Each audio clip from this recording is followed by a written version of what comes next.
Salut à toutes et à tous, les amis, on se retrouve pour la review de NXT World Collide. Et donc, pour ouvrir le pay-per-view, on a eu donc le droit à la présidente de la Triple A. Donc, c'est Lee et Marissa Bennett qui étaient sur le ring, aux côtés de Shawn Michaels et de Triple H, qui sont donc.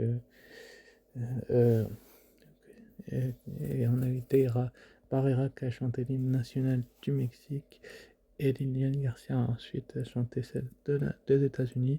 Donc c'était quand même un moment convivial pour lancer ce World's Collide, donc ce début de show. Enfin, personnellement, j'ai apprécié, j'aime tout ce qui est Ing et compagnie. Enfin, en bref, on m'avait compris, c'était quand même assez intéressant de la part de la WWE de faire en sorte que ce World's Collide se lance sur les lignes des deux pays représentant ce show, le Mexique et les États-Unis. J'ai apprécié comment la WWE a amené ce début de show et, euh, et donc comment ça s'est lancé parce que après ces hymnes-là, donc de,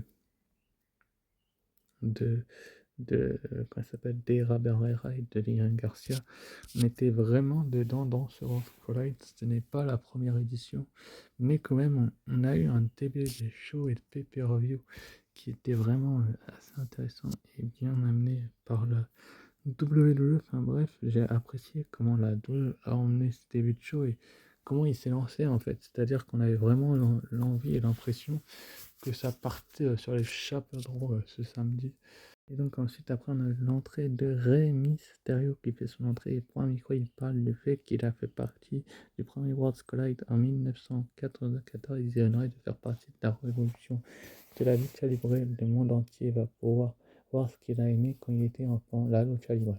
Les catcheurs arrêtent le match. Enfin, c'était quand même un début de show et un lancement parfait avec le luchador le plus apprécié du Mexique, donc Rey Mysterio Junior, donc un catcheur qui est vraiment très très apprécié, que ce soit la WWE ou la AAA. Donc j'ai apprécié comment ils ont lancé ce show et comment la majeure partie des matchs a été effectuée. Donc voilà quoi, on a eu un lancement qui était assez exceptionnel et qui était vraiment bien amené par la WWE, surtout la présence de Rey Mysterio qui était supposé être, enfin qui est censé être blessé, mais qui est depuis de plus en plus, et depuis qu'il est au Gamer, revient un petit peu sur les devants de la scène. Donc c'est quand même assez intéressant de lancer ce show sur Rey Mysterio, qui est une légende, que ce soit pour le Mexique ou pour les États-Unis, que ce soit la DUE ou la AAA. Donc c'était la personne parfaite pour lancer ce show. Donc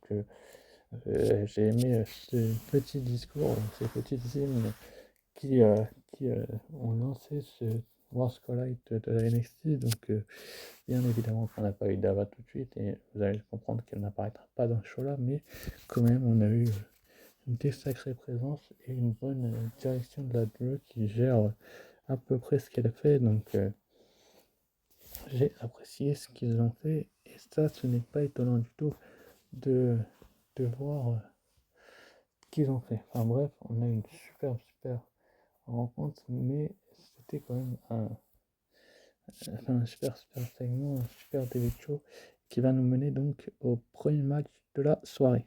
Le premier match de la soirée opposait la LWO Dragon Lee, Lince Dorado et Cruz del Toro contre Monsieur Iguana, Aerostar et Octagon Junior. Super proposition de style, une très belle affiche, une très belle rencontre qui était vraiment. On sent le style de la lucha libre pour ce Rose Collide qui a lancé parfaitement, on va dire, qui a continué parfaitement ce week-end, qui va se conclure par Money in the Bank, mais enfin par l'arrivée de Money in the Bank, mais qui a été quand même une excellente rencontre. Enfin, on a eu un très bon show. Enfin, personnellement, j'ai apprécié comment la Drew a amené ce match. On a eu des gros spots de Dragon Lee, Lince Dorado, Cruz del Toro, de Monsieur Iguana, de Aerostar et d'Octagon Junior. Enfin, voilà, qu'on a eu des vrais spots, une exceptionnelle rencontre de la part de la WWE qui avait vraiment besoin d'être mis en avant.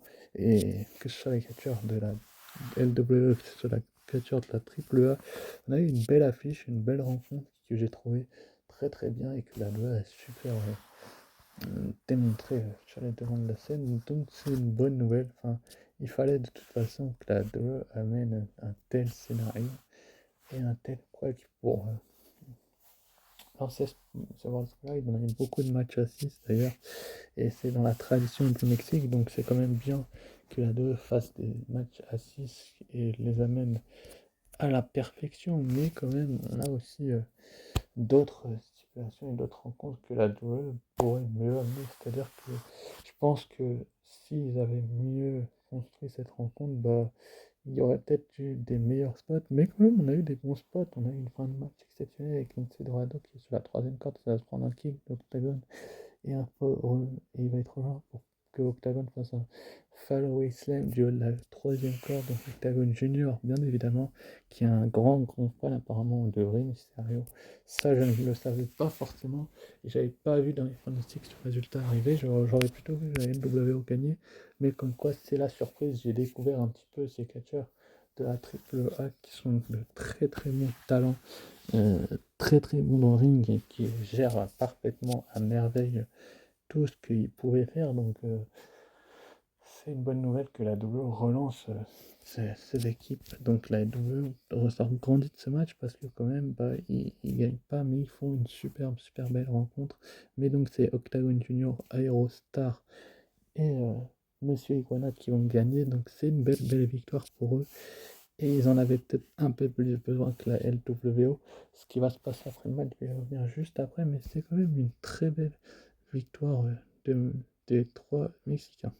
Les trois compétiteurs mexicains qui vont vraiment, sans doute, à la AAA avoir des opportunités pour les principaux dans très peu de temps. Je pense que ces trois catcheurs-là, si on repart World Collide, on sait qu'on pourra compter sur eux, donc c'est une bonne nouvelle. Ce qui s'est passé dans ce match et ce qui a été fait, donc voilà quoi, c'est vraiment une bonne chose de faite. Et donc on a un Dominique Mysterio qui va ensuite demander à ce que la musique des vainqueurs de Octagon soit arrêtée. Il dit voir un fan de Rey Mysterio, mais il n'a pas oublié qu'il n'est qu'un bon à rien alors que lui est champion. Et Octagon Junior va rejoindre Dominique Mysterio sur le ring, il va le pousser, va l'attaquer, une bagarre va éclater entre les deux, les officiers arrivent pour séparer les deux hommes sur le ring et Dominique Mysterio dit qu'ils se verront à Money in the Bank et il mettra même son titre en jeu. Enfin, franchement, super fight où Liv Morgan est un petit peu spectatrice et c'est un bon moyen de mettre en avant Octagon Junior. De mettre en avant Octagon Junior et de le mettre sur les devants de la scène, même s'il a un match de titre contre Dominique et que à Money in the Bank, je reviendrai sur le match, dans l'arrivée de Money in the Bank, bah, il s'est pas déroulé forcément comme les gens l'auraient imaginé. En tout cas, on a eu quand même une super bagarre. Il a vu certains fans de Rey Mysterio, peut-être Octagon Junior, Dominique, mais c'est un super talent et c'est un point positif. C'est un lancement parfait de ce World Collide que la WWE a fait et je trouve que c'est plutôt une bonne chose de faire une telle rencontre de la part de la WWE. Ensuite, après, donc, on a eu Stephanie Baker et Lola Vice contre Dallas et Chick Tormenta. Donc là, c'est le deuxième match du week-end de Stephanie Baker qui a eu un match, une rencontre surchargée à côté de Lola Vice face à Dallas et Chick Tormenta de la Triple A. On a encore là aussi une rencontre hors du commun. J'ai l'impression que la WWE, que ce soit NXT ou le roster principal, se bonifie match après match. Et j'ai trouvé que ce match-là était bien amené par la WWE, qu'ils avaient fait exactement ce qu'il fallait faire avec Dallas, Chick Tormenta, Stephanie Baker et Lola Vice, qui se connaissent quand même assez bien du côté de la NXT. Dernière apparition d'ailleurs de Stephanie Baker lors de ces shows du côté de la NXT, je pense. En tout cas, elles ont livré une bataille, une bagarre sans fin. Donc Stephanie Baker va contrer une prise de Dallas en roll-up. Dallas se relève mais se prend un super kick suivi d'un SVP de Baker. Donc sa prise de finition. Donc c'est quand même une victoire que j'avais pronostiqué, j'avais senti en fait que Davis et Chick Tormenta venaient un petit peu pour provoquer Stephanie Baker lorsqu'elle était championne et que ça l'a un petit peu perturbé. La preuve, elle a perdu le titre, mais bon, elle a gagné au change, je pense. En tout cas, elle a livré une bataille, une bagarre, enfin, une lutte sans fin que je pense beaucoup d'entre vous n'auraient imaginé. On a vu aussi Lola Vice excellente dans ce ring et qui a livré peut-être le combat de sa vie et qui a montré et démontré son potentiel encore une fois de plus. Donc c'est une très très belle victoire, que ce soit pour l'une ou pour l'autre. Et pour Dallas et Tormenta, bah, c'est peut-être un mal pour un bien de perdre ce match. Ça va peut-être leur permettre de retourner à NXT dans un futur plus ou moins proche, puisqu'un jour elles signeront et elles voudront changer de la race. Ça peut être un scénario envisageable, mais en tout cas, on a eu une super rencontre, une très très belle victoire de Lola Vice et de Stephanie Wacker qui, pour moi, ne pouvaient pas perdre. C'était logique en fait que Stephanie Wacker et Lola Vice remportent ce tag team match parce que tout simplement, bah, la WWE ne serait peut-être pas permise de faire perdre sa catcheuse qui vient de rejoindre le roster principal et une catcheuse qui tourne au tir du titre. Qui va peut-être le récupérer par la suite. Enfin, on verra bien. Il passera dans les prochains NXT, mais en tout cas, elle gagne ce match avec le SP de Stephanie Wacker sur Dallas. Et donc, on a cette petite célébration. On va voir demain, donc mardi, du côté de NXT, ce qui va se passer pour Lola Vice, Stephanie Wacker. Bah, il faudra suivre les shows du roster principal, donc Raw, dès ce soir, pour en savoir un peu plus. Peut-être pour elle, mais c'est une super belle victoire et une vitrine. En tout cas, je trouve que c'est une très belle vitrine pour Lola White et Stephanie Wacker d'être mise en avant de la sorte par la WWE qu'ils ont géré, donc c'est un point positif. Ensuite, après, donc on a eu Legado del Fantasma, Santos, Escobar, Angel et Eberto contre El Hero del Junior, Wagner, Psycho Clown et Bungan et Pagano. Super belle rencontre encore une fois de la part de la WWE. En général, ils mettent le paquet sur les gros shows, la WWE, mais là, ce World's Collide, il a été exceptionnel. On a tout eu dans tous les matchs. On a eu encore un match à 6 d'une grande qualité. Bien évidemment que le premier match avait été gagné par le triple A de le match à 6, donc celui-ci était un petit peu plus logique. J'aurais imaginé que les gars de Del Fantasma gagnent. J'aurais pensé le contraire, mais pourtant, comme quoi tout est possible, les Legado del Fantasma a prouvé encore une nouvelle fois, une fois de plus, tout le talent et le potentiel qu'ils avaient. Enfin, franchement, qui l'eût cru qu'ils battraient El Hero del Junior Wagner et Psycho Clan et Pagano dans un tel scénario, dans une telle belle rencontre, belle affiche que ils auraient pu peut-être beaucoup mieux faire, mais on a eu une rencontre hors du commun de la part des 6 lutteurs, Pagano et et Psycho Clown et Dr. El Hijo de Dr. Wagner Jr.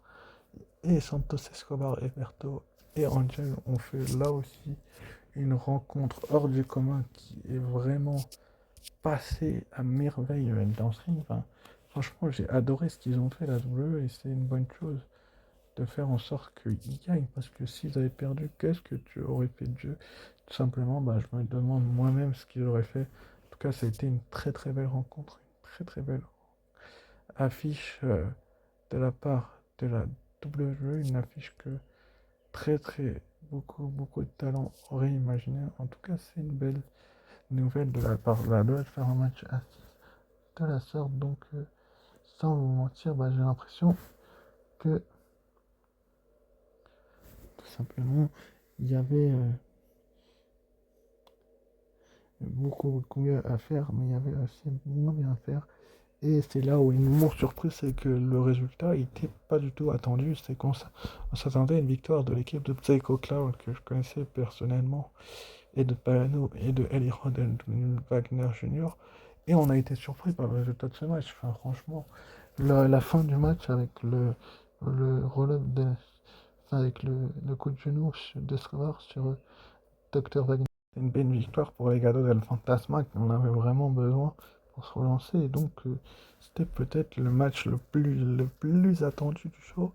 Je ne sais pas, mais en tout cas, très belle victoire de Legado del Fantasma. Ensuite, après, donc, on a eu le match pour le titre nord-américain de NXT, Fatal 4-Way, Ethan Page, le champion, qui remettait son titre en jeu contre Rey Phoenix, contre Laredo Kid, le champion enfin, cruiserweight de la triple A contre Javon Evans, le Young OG. Donc super belle affiche de la part de la WWE, amenée à merveille avec un Ethan Page qui a été roublard et qui a été capable de tout pour simplement prouver sa domination. Il a eu des moments où il a été dominé, il a eu des moments où il n'était pas.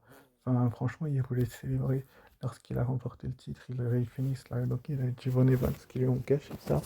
Il, il a eu un match hyper compliqué, Ethan Page. Et pourtant, c'est la loi un petit peu du Fatal 4-Way. C'était une super belle affiche. Une super vitrine pour la triple Valor qui a très bien, je dirais même extrêmement bien lutté.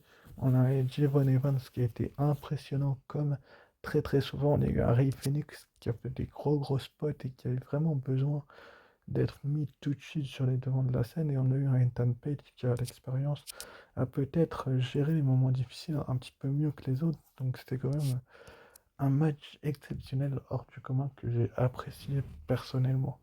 Beaucoup plus que les autres, mais en général, les matchs étaient d'une très bonne qualité.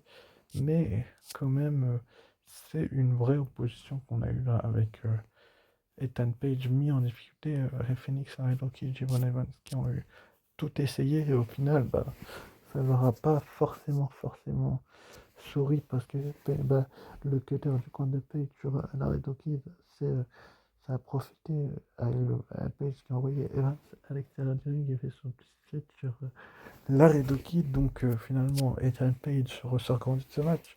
Mais Ethan Page, on l'a vu perdant plusieurs fois.